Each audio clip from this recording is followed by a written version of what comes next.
Inception, a cinematic marvel directed by Christopher Nolan, revolves around Dom Cobb, a skilled extractor tasked with an unprecedented challenge, planting an idea in someone's subconscious through shared dreams. As the narrative unfolds across intricate dream layers, reality becomes elusive.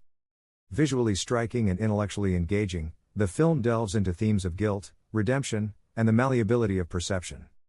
With compelling performances and mind-bending twists, Inception is a thought-provoking journey through the labyrinth of the mind, leaving an indelible mark on the landscape of modern cinema. Christopher Nolan's Inception boasts a stellar cast, led by the charismatic Leonardo DiCaprio, acclaimed for his roles in Titanic and The Departed. Joseph Gordon-Levitt, known for 500 Days of Summer, delivers a standout performance, while Ellen Page, rising to fame with Juno, adds depth. Tom Hardy, recognized for Bronson and later celebrated in Mad Max, Fury Road, showcases his versatility. With Marion Cotillard, hailed for La Vie en Rose, and Michael Caine, renowned for numerous films including The Dark Knight, the ensemble contributes to the film's brilliance, elevating Inception to cinematic greatness. The movie opens with the main character named Dom Cobb washed up on the beach. He is the main character. Dom Cobb washes ashore on the beach at the beginning of the film. The security officers lead him into a palace. Mr. Saito, a very elderly man, is seated across from Cobb and inquires as to Cobb's motive for being there. Saito claims to recall a special item Cobb is carrying, but Saito claims it has been a very long time. The scene cuts to Cobb and Saito speaking in the past. Saito is now a young man, and Cobb is well groomed and dressed in a suit. Along with himself, he is with Arthur, his companion. They are describing to Saito how information is gleaned from people's dreams. Soon after, the building begins to tremble. Dom, Saito, and Arthur are revealed to be merely dreaming. In the dream again, Saito is the target of Dom's attempt to steal sensitive information. He understands it, but Saito realizes that he is dreaming, and the dream starts to come to an end.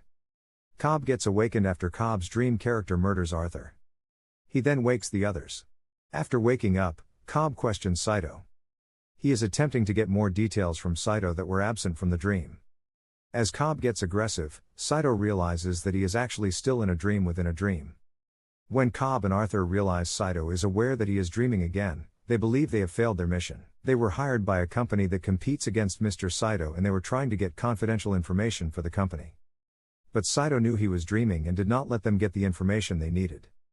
The crew wakes up and leaves Saito on the train without any trace they were ever there. But one of Cobb's crew members sells them out. Saito confronts Cobb and Arthur. Saito tells them he already knew they were trying to steal from him and that he actually was just testing them.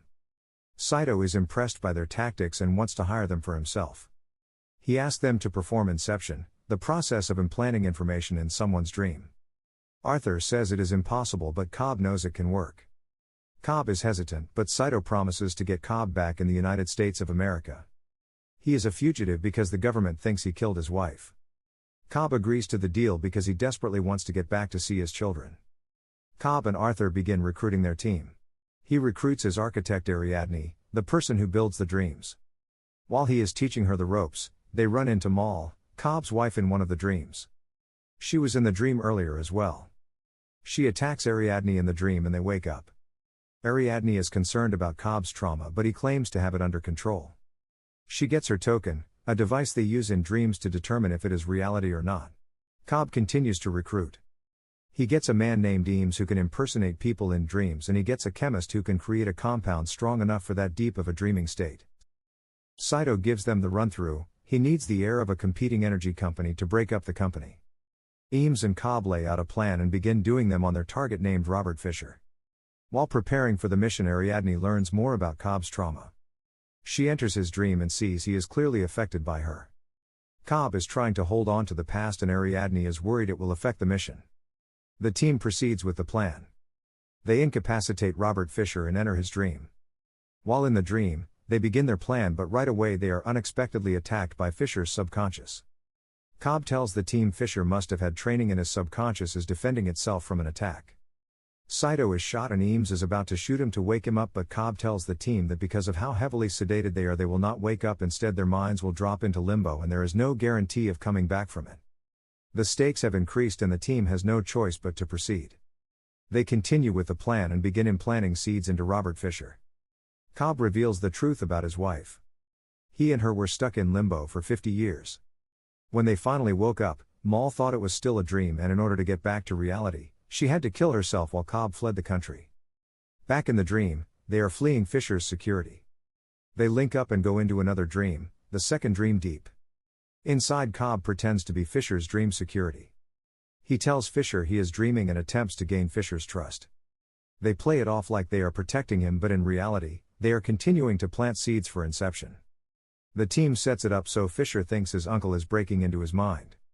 Fisher agrees to go another layer deep to stop his uncle, but really the team needs to continue planting seeds deeper in Fisher's subconscious. Time is running out for the team. The process of waking them up, which they call the kick, begins. The following scene switches to a hilly landscape that is shrouded in a thick layer of white snow. A spaceship cum house with Maurice Fisher inside is defended by a large infantry and is located in the middle of the snow.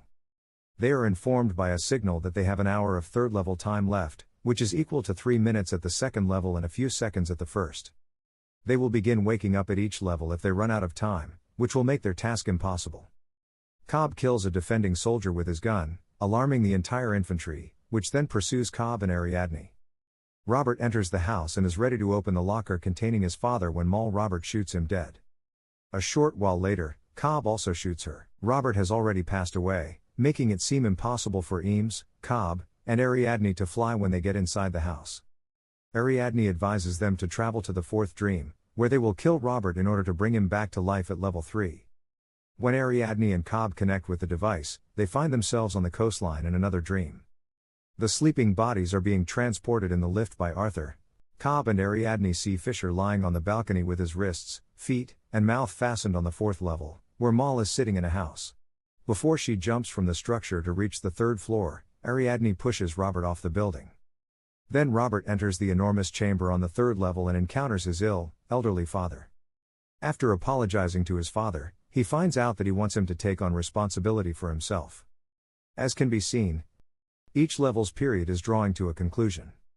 At level 3, Eames blows up the spaceship cum house. At level 2, Arthur lets all the crew members who were asleep in the lift, including Browning and Robert, crash, and at level 1, the van plunges into the water. The next image shows Arthur and Ariadne sharing an oxygen cylinder as Robert and Browning glide to land on level 1. Now that the setting has changed, we can see the same hotel where Cobb and the elderly Saito were sitting at the beginning of the movie. They commit suicide and return to the real world, where they are flying to California. Cobb is shown playing outside with his kids as the film comes to a close. If you like our video, kindly subscribe our channel and press the bell icon so that you don't miss our new video, and also leave a comment. It encourages us for making more content. Thanks.